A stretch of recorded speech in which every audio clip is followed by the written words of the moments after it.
A paz do Senhor, amados, queridos. Mais uma lição para a gente estudar este domingo. Lição de número 8, 24 de maio de 2020. Edificados sobre o fundamento dos apóstolos e dos profetas.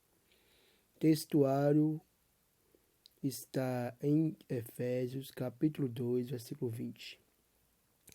Edificados sobre o fundamento dos apóstolos e dos profetas, de que Jesus Cristo é a principal pedra da esquina. Na segunda-feira, nós temos Efésios capítulo 2, versículo 13 ao 19, que diz: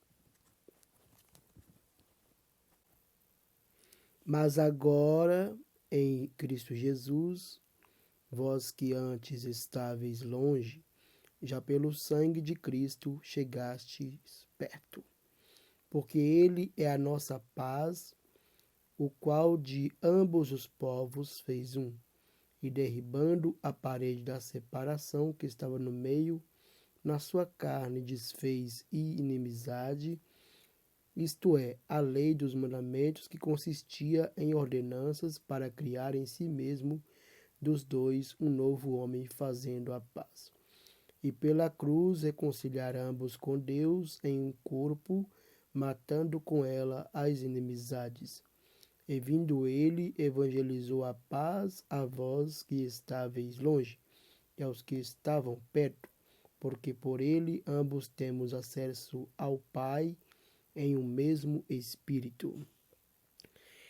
E na terça-feira nós temos 1 Reis, capítulo 8, versículo 27. O poder de Deus não está restrito a qualquer construção humana. O título da lição em segunda-feira seria Cristo formou o novo pacto, ou seja, o novo povo, a igreja, por meio do sacrifício vicário. Então vamos ler a lição de terça-feira. Mas, na verdade, habitaria Deus na terra, eis que os céus e até os céus dos céus te não poderia conter, quanto menos esta casa que eu tenho edificado. E na quarta-feira nós temos Deus não habita em templo feito por mãos humanas. Atos capítulo 7, versículo 48 e Atos capítulo 17, versículo 24. Vamos ler? Atos 7, 48 diz assim: Mas o Altíssimo não habita em templos feitos por mãos de homens, como diz o profeta. E em Atos 17, 24 diz assim: O Deus que fez o mundo e tudo o que nele há, sendo o Senhor do céu e da terra, não habita em templos feitos por mãos de homens. E na quinta-feira nós temos Isaías, ou seja, Atos capítulo 1, versículo 21 e 22. Os apóstolos são testemunhas oculares do ministério, morte e ressurreição de Jesus Cristo. Diz assim: É necessário, pois, que dos varões que conviveram conosco todo o tempo em que o Senhor Jesus entrou e saiu dentre nós, começando desde o batismo de João até o dia em que dentre nós foi recebido em cima, um deles se faça conosco testemunho da sua ressurreição. E na sexta nós temos Isaías capítulo 53, versículo 1 e 12 ao 12. Deus revelou aos profetas as promessas messiânicas. Quem deu crédito à nossa pregação e a quem se manifestou o braço do Senhor? Porque foi subindo como renovo perante ele, como raiz de uma terra seca, não tinha parecer nem formosura.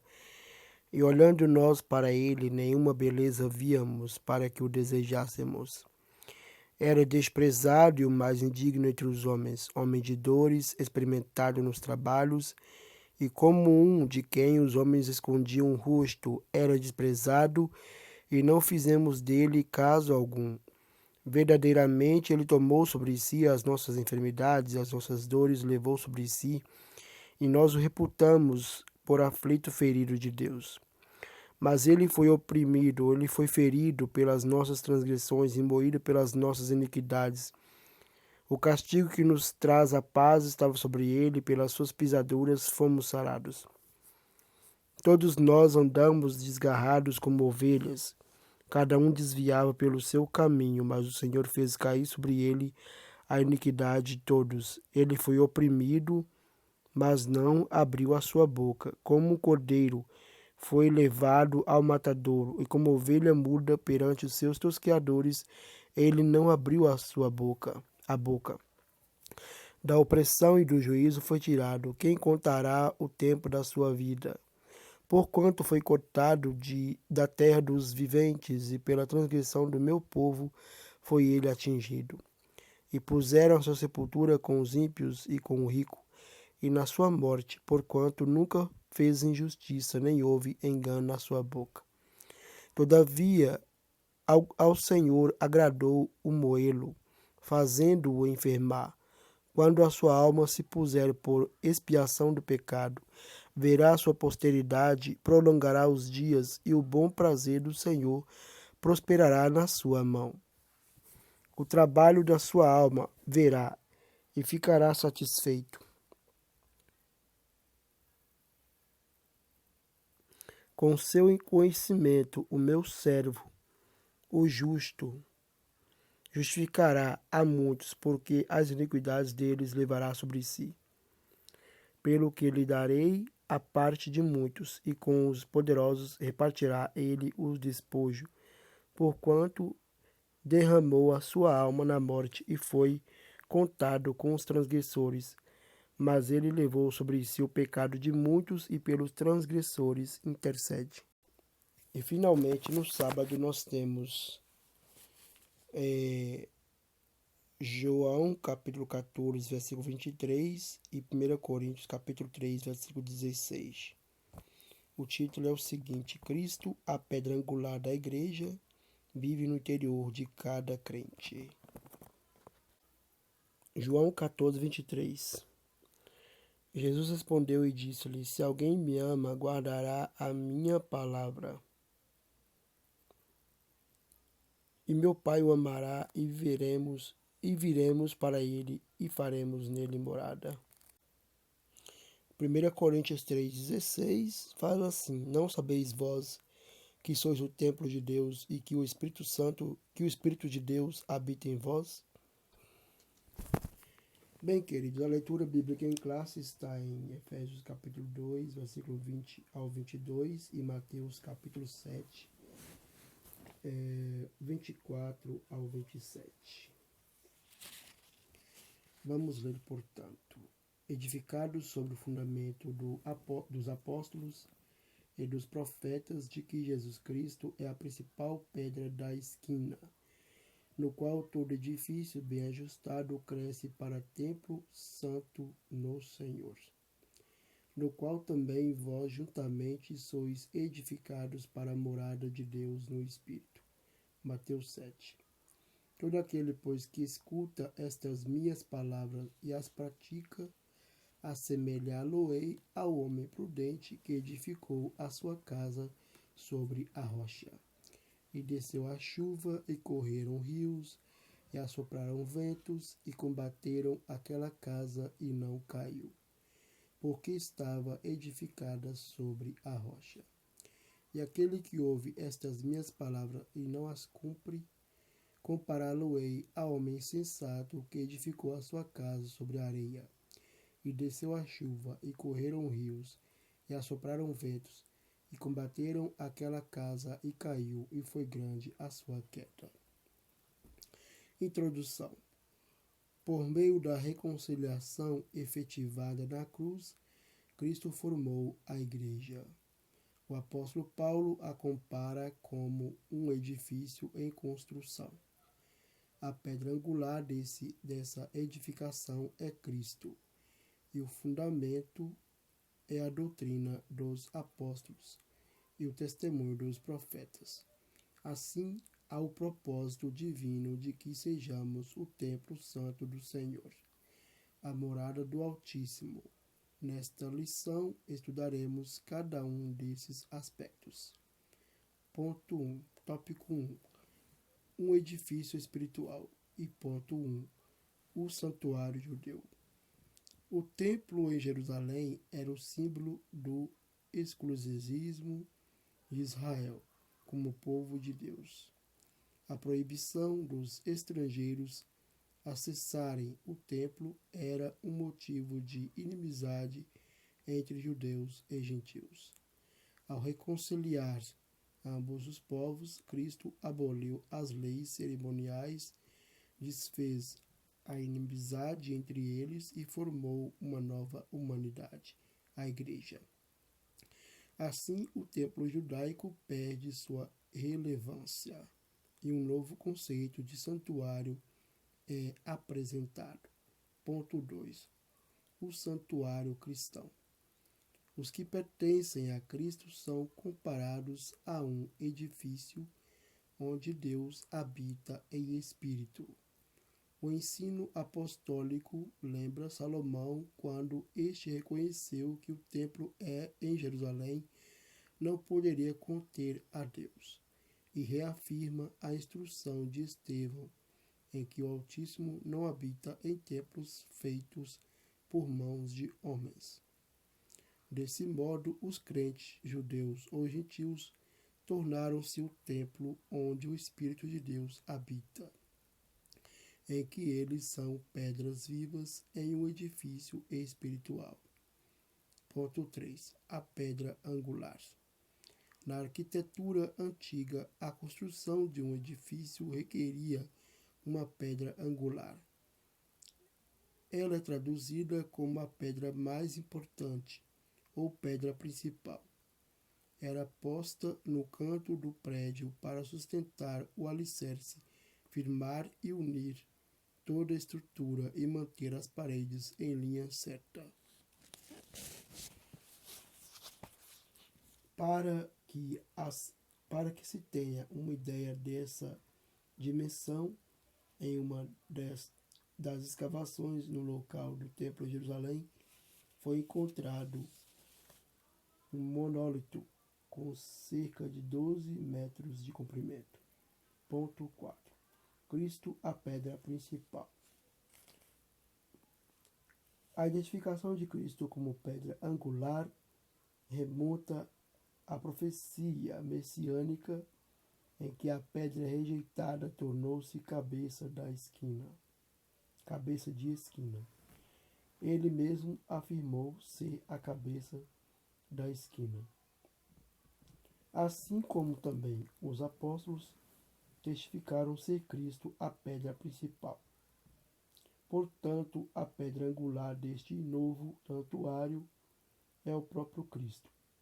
No Sermão do Monte, aprendemos que o homem prudente edifica sua casa sobre a rocha, que é Cristo, Jesus. Tópico 2. O fundamento apostólico e profetas, ou seja, o fundamento apóstolos e profetas. O conceito de apóstolo. O termo grego apóstolos é usado para enviado ou mensageiro. O apóstolo é centrado na natureza da missão de Cristo, que foi enviado para ser o Salvador do mundo. Os evangelhos, Mateus, Marcos e Lucas, usam o termo quando se referem aos 12 escolhidos por Jesus. Estes foram testemunhas oculares do ministério, morte e ressurreição de nosso Senhor. Assim, Paulo também foi chamado pelo próprio Senhor para ser apóstolo. Aos apóstolos foi confiado o ministério da palavra com o compromisso de instruírem a igreja. Nesse aspecto, os apóstolos são aqueles que foram comissionados por Cristo para a igreja primitiva. É a mensagem de Cristo, o fundamento. Ponto 2. A doutrina dos apóstolos. Embora não se possa desassociar das pessoas o ofício que ocupavam ou que constitui o fundamento da igreja não são os apóstolos em si, mas a doutrina que eles ensinavam, ou seja, as Escrituras. Os apóstolos receberam a doutrina diretamente de Cristo. Assim como não se pode mexer na pedra angular depois de colocado o alicerce. Igualmente, o fundamento da igreja não pode ser violado. Acerca disso, o Senhor Jesus asseverou: as minhas palavras não hão de passar. A Bíblia de Estudo Pentecostal ratifica que a revelação dos apóstolos, conforme temos no Novo Testamento, nunca poderá ser substituída ou anulada por revelação, testemunho ou profecia posterior. Ponto 3. O testemunho dos apóstolos. A palavra grega profetes significa proclamador e intérprete da revelação divina. A ordem da frase em Efésios 2:20, apóstolos e profetas, indica tratar-se dos profetas da igreja e não os do Antigo Testamento. Mas mais adiante, Paulo assegura que a compreensão do mistério que no passado estivera oculto, de que os gentios tinham igual posição no corpo de Cristo, eram participantes da promessa. Foi revelado pelo Espírito aos profetas do Novo Testamento. Assim, os profetas neotestamentários que falaram inspirados pelo Espírito Santo perfazem o alicerce da Igreja de Cristo. Tópico 3. Edificados para a morada de Deus. Edifício bem ajustado. A expressão todo edifício bem ajustado cresce indica um processo contínuo de desenvolvimento dos crentes. Assim como todas as partes do edifício precisam estar harmônicas, o crescimento da igreja também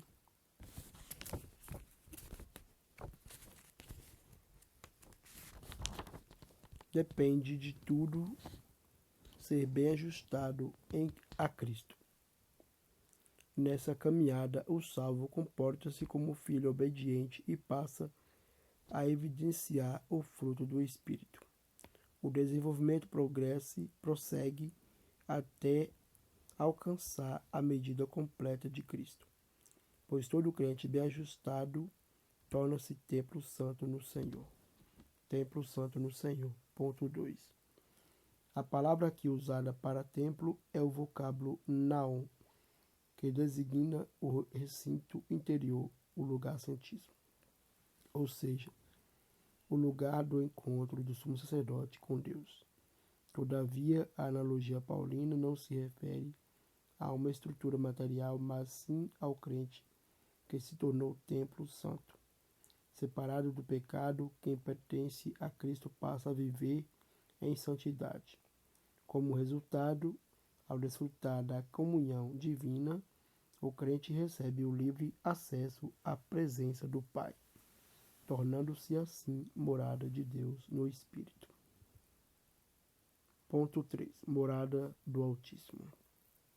No Antigo Testamento, a expressão morada de Deus fazia alusão ao tabernáculo e depois ao templo israelita.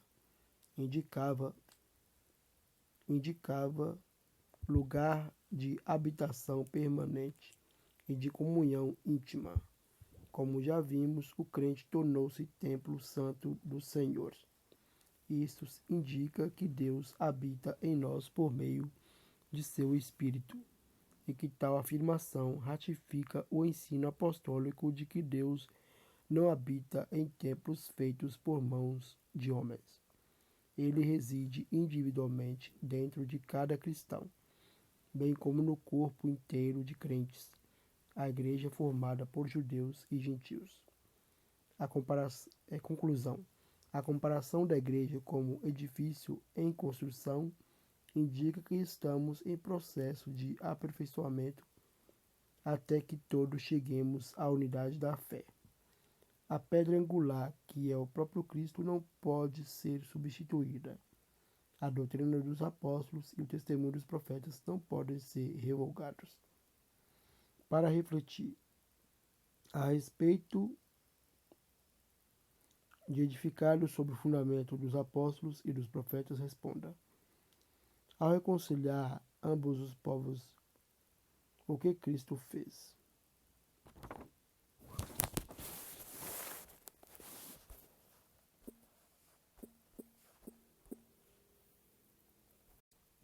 Ao reconciliar ambos os povos, Deus fez um povo, ele formou uma nova humanidade, ele formou a igreja. O que a identificação de Cristo como pedra angular remonta? A identificação de Cristo como pedra angular remonta à profecia messiânica em que a pedra rejeitada tornou-se cabeça de esquina. Qual o significado de apóstolo? O termo apóstolos é usado para enviado ou mensageiro. O apostolado é centrado na natureza da missão de Cristo, que foi enviado para ser o Salvador do mundo. Qual o significado de profeta? A palavra grega profetes significa proclamador e intérprete da revelação. A ordem da frase em Efésios 2:20, apóstolos e profetas, indica tratar-se dos profetas da igreja e não os do Antigo Testamento. Segundo a lição, todo crente bem ajustado torna-se o quê? Todo crente bem ajustado torna-se templo no Senhor.